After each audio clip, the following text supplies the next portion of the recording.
Hello and welcome to another Wilderness Tamed video, and in this one we find ourselves in the wilds of Northumberland looking for reptiles. So I've been on this site for about 10 minutes and I've already seen an adder, which is too far off to get any footage of with my iPhone,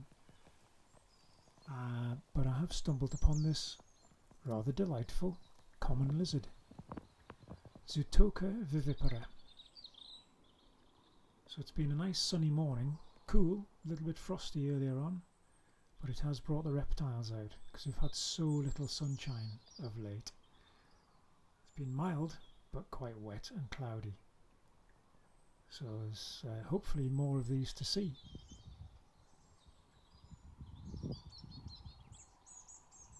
Don't really know why I'm whispering, because I'm doing this voiceover back at home and this lizard's now 35 miles away.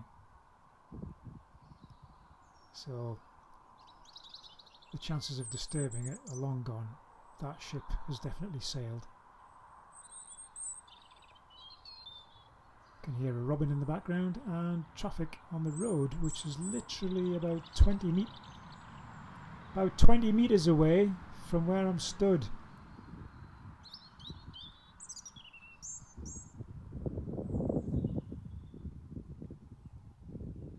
Now my challenge is to move away without disturbing the lizard. Wish me luck, but roll the credits.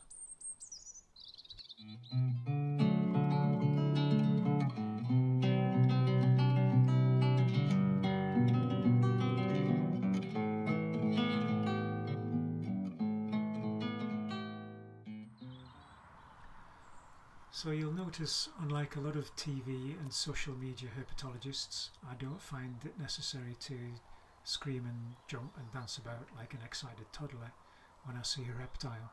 I don't want to catch them, I don't want to drag them out of their hiding places and dangle them in front of a camera just to entertain people with the mentality of a 3-year-old. Treat them with respect, don't disturb them unnecessarily, let them go about their day so you can go about your day nice and quietly, and I hope that attitude towards reptiles and all animals catches on.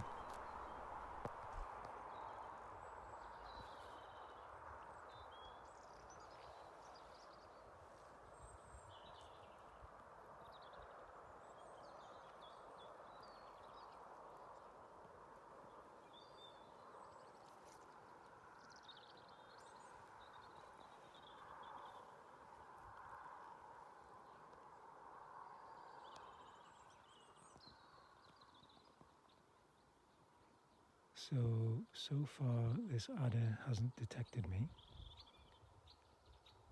There was the slightest movement of its head before, but it hasn't started flicking its tongue yet. Resting perfectly. It's a beautiful little specimen. But they're all beautiful. Gorgeous markings. I'm going to try and... I'm on a footpath, it's literally at the side of a footpath. So I'm doing my best just to edge past it without disturbing it.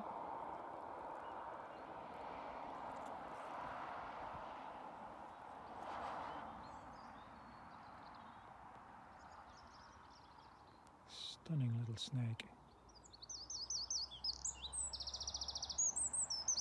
In case you didn't hear that, I said it's a stunning little snake.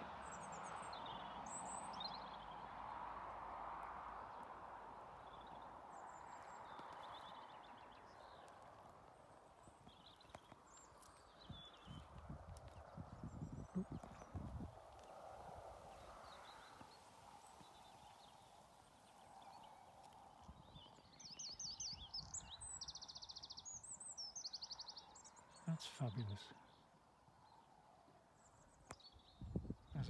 Quite a large cloud has passed over the sun, but we've had a lovely clear sky morning, which is enough to bring the reptiles out to sit and bask in the sun. We've had so little sun lately. Very mild but very wet. But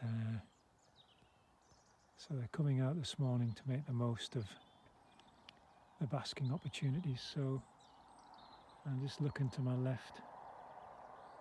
That's quite a big bank of cloud. So it might be a while before we see the sun again today. But he's a beaut. I'm glad I've spotted you. Thank you so much for being here.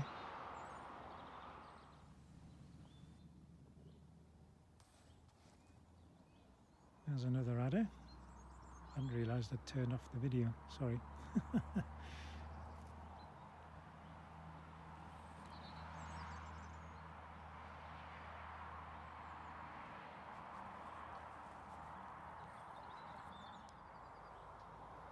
Quite close to a footpath that I'm on.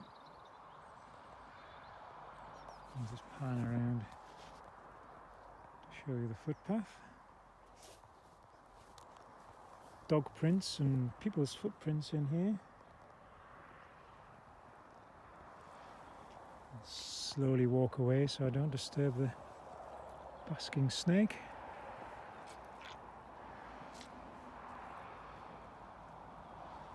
So it's the third one I've seen since I've got to this site, and I've only been here less than half an hour. Plus the common lizard. And as you can see, I'm quite close to a fairly busy road running north to south through the glorious county of Northumberland. Can you see that in the background there? Come out from under the shade of the birch.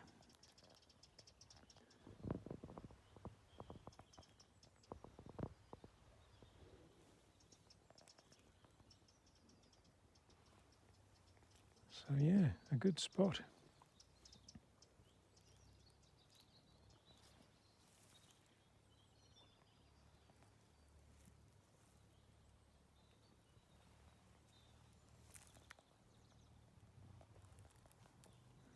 Excellent habitat.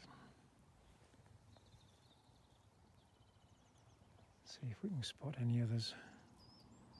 I'm tempted to keep the camera running the entire time, but then it would be sod's law that I don't see anything else.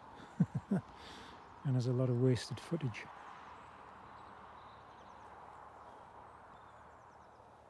But, I'll go over to these tussocks.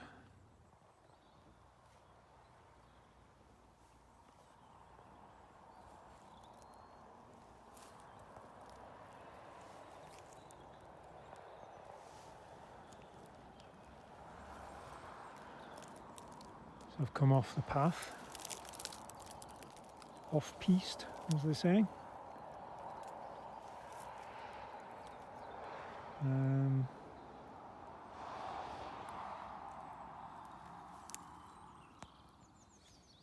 It's obviously been a forested area. There's a lot of tree stumps here. It's been clear felled at some time. A few years ago. Oh, here's another lizard. I shall see if I can drop down on him for you. You got it? Oh, he's aware of me now. Or she, possibly.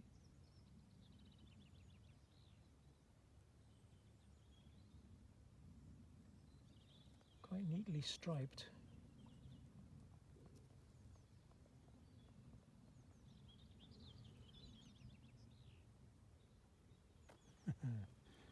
See if I'll zoom in manually.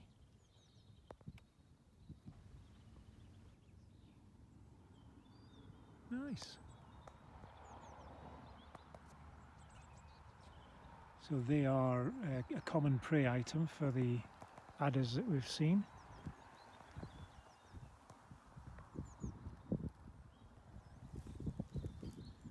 As well as the local small mammal population, shrews and voles and mice, etc.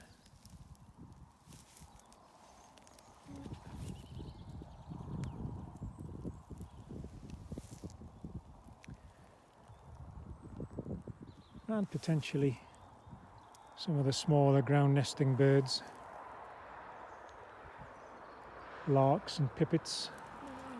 I would imagine adders quite enjoy the occasional pipit egg or chick.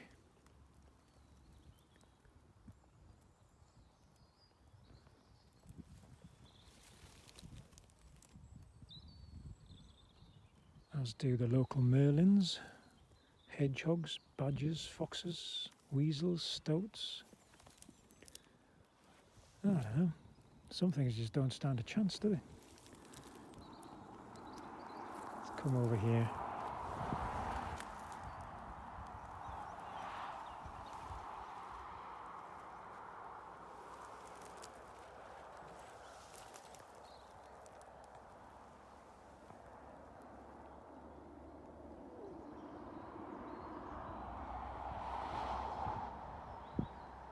Problem with this spot is I'm in full view of the road, and what I don't want is for people to figure out what I'm doing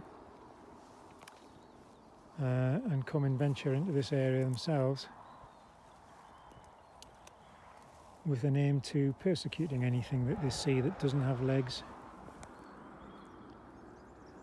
because that's the thing, people being irrational as they are.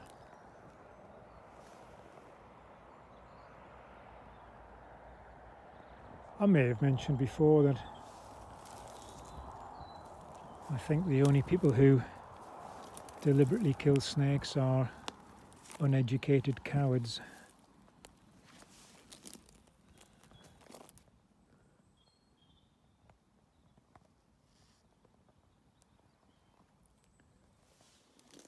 I was leading a group this morning on a reptile wander. Reptile search, local community group, and at the end of the morning session a few of us were having a discussion about people's irrational reactions towards snakes or reptiles in general, and a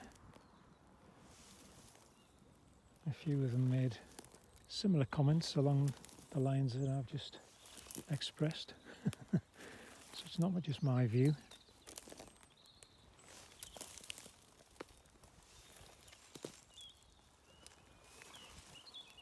Some of these tree stumps are gorgeous, aren't they? The mosses and lichens on them.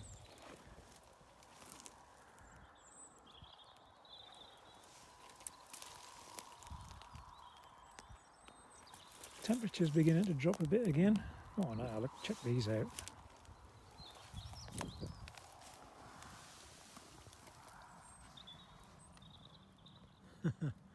Gorgeous.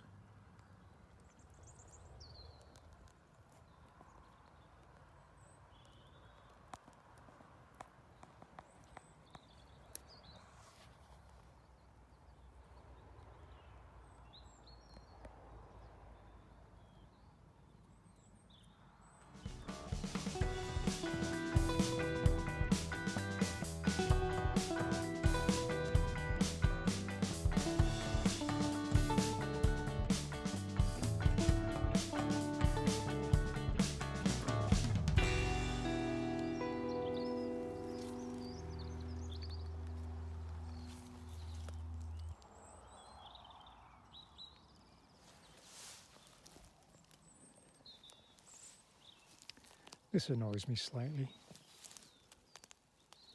Tree tubes, plastic tree tubes that aren't collected up and removed from the site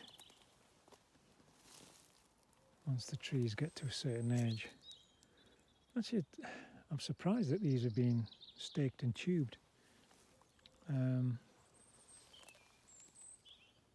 was thinking to myself that all these rowans and birch and whatnot had sort of naturally reseeded the area, but it's obvious from this one it's been staked in its youth and had a tube around it. There is a lot of evidence of rabbits here, so I guess any new trees would be nibbled and ring barked.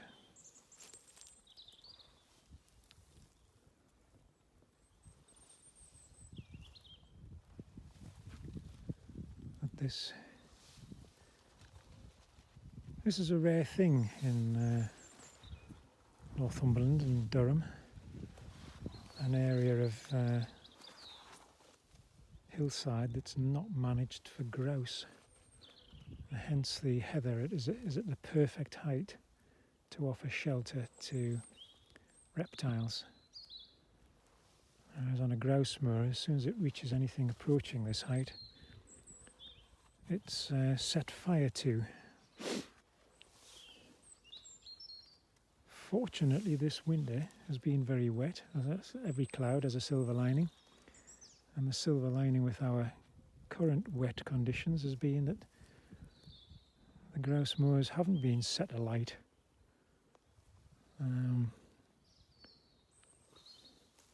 So the good folks of Weardale and Teesdale haven't had their air quality affected by billowing clouds of smoke drifting across the villages. That looks nice. That should have a lizard or a snake in amongst it. Hey, clouds shifted. Now I'm casting a shadow over where I want to be looking.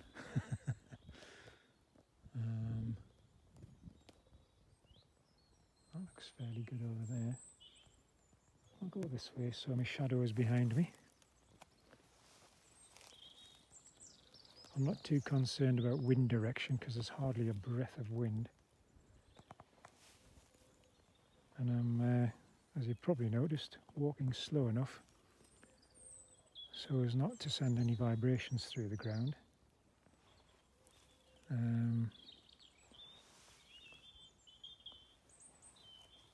The whole point is to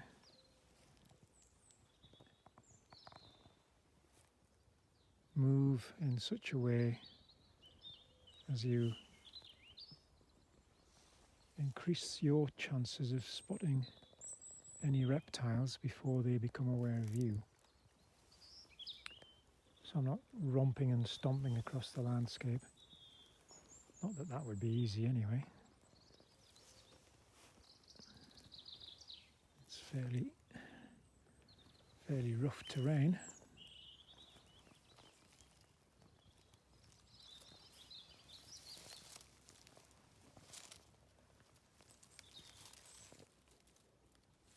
It's a great little spot. I've never been here before, so finding all these new beasties is quite exciting.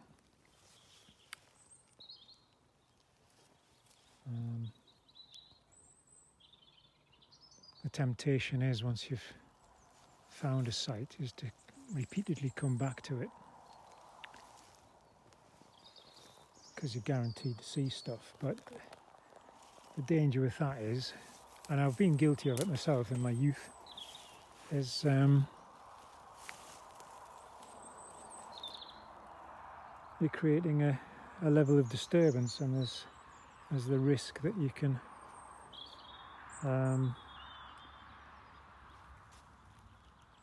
actually sort of force the animals out of an area or discourage them from an area, constantly going back to it. Again, as I say, that was sort of years ago in my youth. I had a couple of spots that I'd go to almost on a weekly basis, which when I look back now is just ridiculous. So I don't do that anymore. In fact, I mean, this is and I can't remember what date this is, something of March 2024, and this is my first day out this year actually looking for reptiles. Usually I start sort of, well, around my birthday, mid-February. It's the 13th, in case any of you want to offer me some birthday greetings.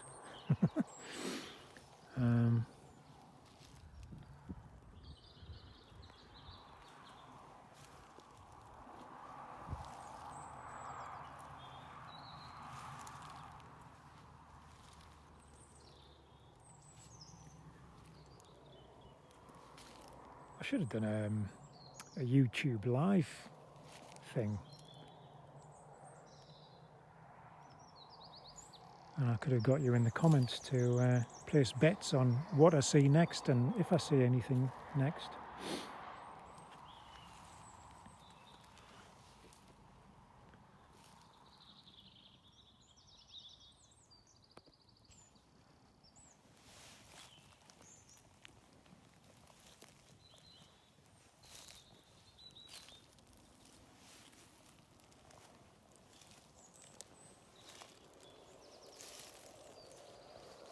Lots of these little deep craters in this area, or channels, some of them. Similar to the plantation above where I live, which is full of round holes, sort of dips in the ground, which are apparently old bell pits, which is a very sort of basic mining technique. You would dig down a couple of meters, find a seam of coal, dig outwards in a circle, creating a bell-shaped hole underground, and then at the point where it got just about ready to collapse, you'd give up mining it and move on a few meters above ground and dig another pit and dig outwards in a circle, and hence you get an area that's full of craters as all these bell pits have collapsed in on themselves.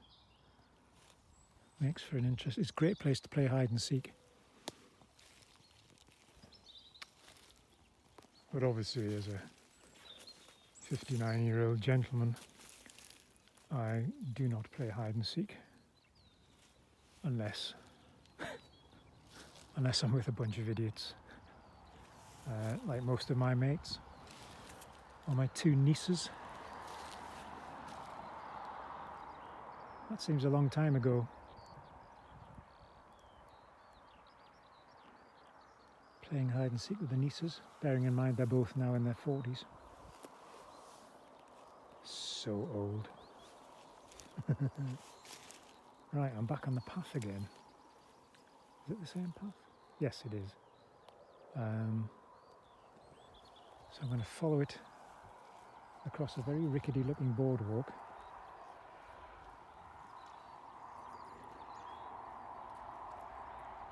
I think I've passed the point where the two snakes were sighted. So let's continue on.